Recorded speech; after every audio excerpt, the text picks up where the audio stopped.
GPH Bre Cakra Hutomo Wira Sujiwo resmi ditunjuk sebagai KG-PAA Mangkunagoro 10 pada Sabtu lalu. Pengukuhannya sebagai KG-PAA Mangkunagoro 10 dilaksanakan pada 12 Maret di Puro Mangkunegara, Surakarta, yang dihadiri sejumlah kepala daerah dan Presiden Joko Widodo.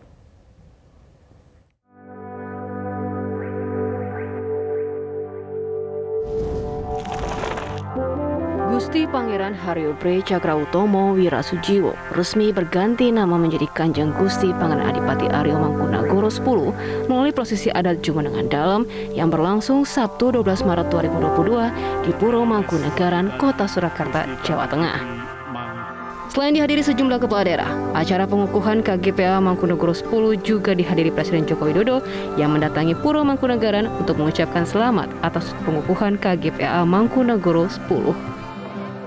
Dalam sambutan pertamanya, KG-PAA Mangkunagoro 10 mengingatkan warisan sejarah Mangkunegaran bukan hal yang harus dirayakan, tetapi menjadi pengingat meneruskan pelestari budaya dan sejarah agar tidak tergerus zaman. Kebudayaan adalah siapa kita, jati diri kita, dan identitas kita. Puro Mangkunegaran tidak boleh terlena dalam euforia kejayaan masa lalu. Warisan sejarah Puro Mangkunegaran bukan hanya suatu hal yang semata-mata harus dirayakan, melainkan harus diilhami pasang dan surutnya, agar Puro Mangkunegaran dapat terus menjadi pelestari budaya dan sejarah yang kokoh dan tidak tergerus perkembangan zaman. KG-PAA Mangkunagoro 10 resmi melanjutkan kepemimpinan Mangkunagoro 9 atau ayahnya yang mangkat pada 13 Agustus 2012 lalu. Pendiri Mangkunegaran adalah Raden Mas Said bergelar KG-PAA Mangkunegara 1, sekaligus penguasa Mangkunegaran yang berkedudukan di Puro Mangkunegaran. Pada tahun 1757 hingga 1946, Kadipaten Mangkunegaran merupakan pemerintahan otonom yang memiliki wilayah sangat luas dan berhak memiliki tentara sendiri yang independen dan kasunanan. September 1946, KG-PAA Mangkunagoro 8 menyatakan bergabung dengan Negara Kesatuan Republik Indonesia. Hingga kini, Mangkunagoro dan Puro Mangkunegaran masih tetap menjalankan fungsinya sebagai penjaga budaya. Tim Liputan Metro TV. 3 hari usai pengukuhan, apa saja langkah yang akan dilakukan KG-PAA Mangkunagoro 10 dan apa makna di balik pidato di hari pengukuhannya? Kita sudah tersambung dengan KG-PAA Mangkunagoro 10 di Pura Mangkunegaran, Surakarta, Jawa Tengah. Selamat siang Gusti Mangku. Apa kabar? Selamat siang, Mbak. Baik, Mbak. Baik. Terima kasih sudah meluangkan waktu untuk Metro Siang. Kami ingin mengucapkan selamat terlebih dahulu sudah dikukuhkan sebagai Mangkunagoro 10 di usia yang relatif masih muda. Pada saat Anda diminta ataupun ditunjuk untuk mengemban tugas dan gelar KG-PAA Mangkunagoro 10, apa yang ada di benak Anda?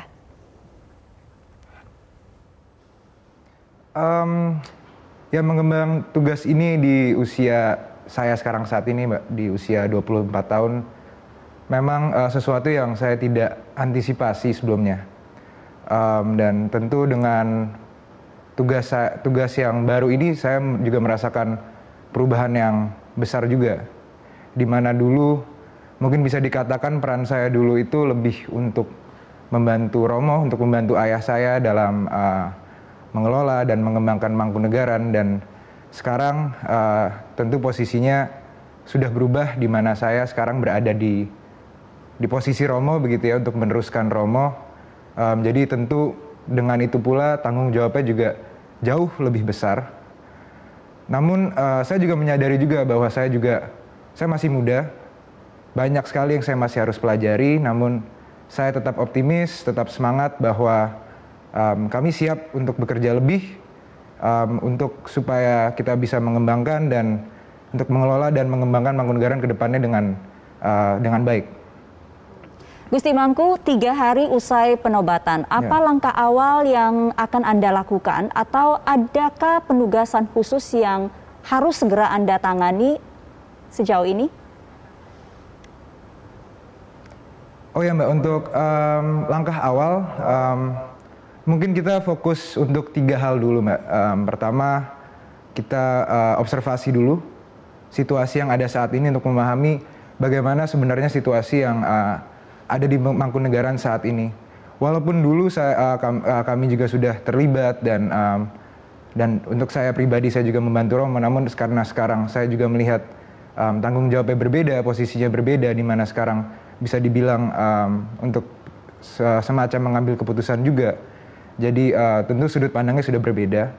Jadi kita harus pahami dulu situasinya seperti apa, dan kemudian step keduanya adalah untuk melakukan identifikasi juga.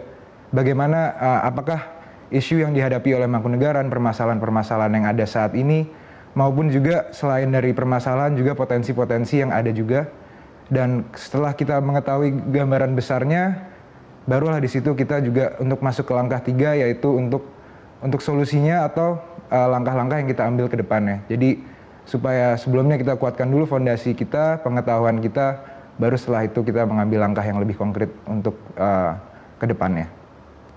Katakan sebelumnya Anda tidak antisipasi ya akan ada tugas yang baru ini. Apakah Betul. Saat ini Anda sudah punya bayangan, rincian ataupun visi misi ke depannya untuk Pura Mangkunegaran? Atau mungkin ada pesan ataupun keinginan dari ayah Anda yang belum terrealisasi sejauh ini yang ingin Anda kerjakan? Oh, mungkin saya bisa jawab yang poin 2 dulu ya Mbak ya, untuk yang apakah ada hal yang belum terrealisasikan dengan Romo, dengan ayah saya. Mungkin kalau kita kilas balik sedikit, jadi dulu saat awal-awal pandemi, kita juga merasakan dampak yang luar biasa sih Mbak, di mana saat itu pariwisata kita down, dan kegiatan di Mangkunegaran bisa dibilang completely shut down pada saat itu.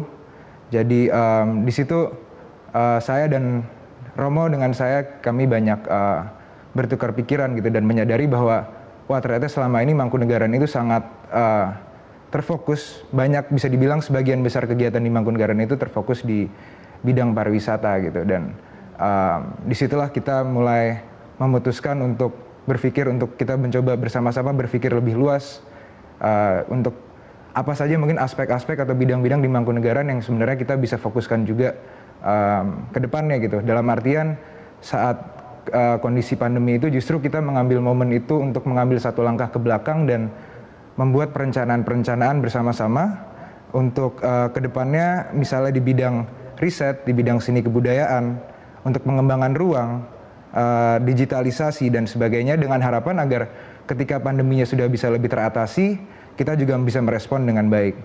Secara garis besar, visi kami adalah untuk membuat Mangkunegaran yang lebih hidup dan bersinar sebagai salah satu pusat kebudayaan. Dan di sini kita ada 3 langkah yang penting, yaitu pertama kita menggali kebudayaan tersebut, dalam artian kita meriset informasinya, mendapatkan informasi-informasi, pengetahuan, paugeran dan adat yang berlaku. Dan di situ kita masuk ke langkah kedua untuk melestarikan kebudayaan tersebut, supaya kebudayaan tersebut tetap eksis, tetap terawat, tetap terjaga. Dan kemudian kita masuk ke juga setelah itu untuk mengembangkan kebudayaan tersebut agar tetap relevan dengan perkembangan zaman, namun tetap sesuai dengan paugeran atau adat yang sudah ada. Jadi bagaimanapun juga pengembangan yang kita lakukan di sini tetap harus sesuai dengan nilai-nilai yang berlaku dan sesuai dengan paugeran yang ada di Pura Mangkunegaran. Saya bicara sedikit tentang isi pidato Anda di saat pengukuhan yang banyak menuai pujian dari beberapa tokoh yang hadir. Saya kutip sedikit ya, Anda katakan bahwa Pura Mangkunegaran tidak boleh terlena euforia masa lalu. Warisan sejarah Pura Mangkunegaran bukan hanya sesuatu hal yang semata-mata hanya dirayakan, melainkan harus diilhami pasang surutnya, agar Pura Mangkunegaran bisa terus menjadi pelestari budaya dan sejarah yang kokoh dan tidak tergerus perkembangan zaman. Apakah ini bagian dari kritik Anda terhadap fenomena yang terjadi saat ini, atau justru langkah Anda ke depan menjalani tugas sebagai KGPAA Mangkunegoro 10? Oke, untuk bagian di pidato itu menurut kami, dari pandangan kami, bahwa ini merupakan suatu bentuk self reminder begitu Mbak, atau untuk mawas diri bahwa untuk kedepannya kami tidak hanya ingin dari pandangan dari orang-orang gitu, bahwa masyarakat gitu, bahwa untuk melihat Pura Mangkunegaran itu hanya dari pencapaian masa lalunya saja atau kejayaan-kejayaan di masa lalu begitu. Namun tetapi yang harus kita lakukan ke depannya adalah tentu untuk menjadikan pencapaian dan kejayaan di masa lalu itu justru merupakan sebagai modal bagi Mangkunegaran untuk untuk meraih pencapaian-pencapaian baru di masa yang akan datang sih Mbak gitu. Baik, terakhir Gusti Mangku, apakah ada pesan yang ingin Anda sampaikan kepada masyarakat khususnya warga Surakarta? Ya, di sini kami dari Pura Mangkunegaran ingin mengajak setiap unsur masyarakat untuk bisa terlibat, untuk bisa berkontribusi dan bisa juga untuk berkolaborasi bersama dengan Pura Mangkunegaran, dan untuk itu mari kita bisa lakukan bersama-sama. Baik, terima kasih KG PAA Mangkunagoro 10 untuk waktunya di Metro Siang.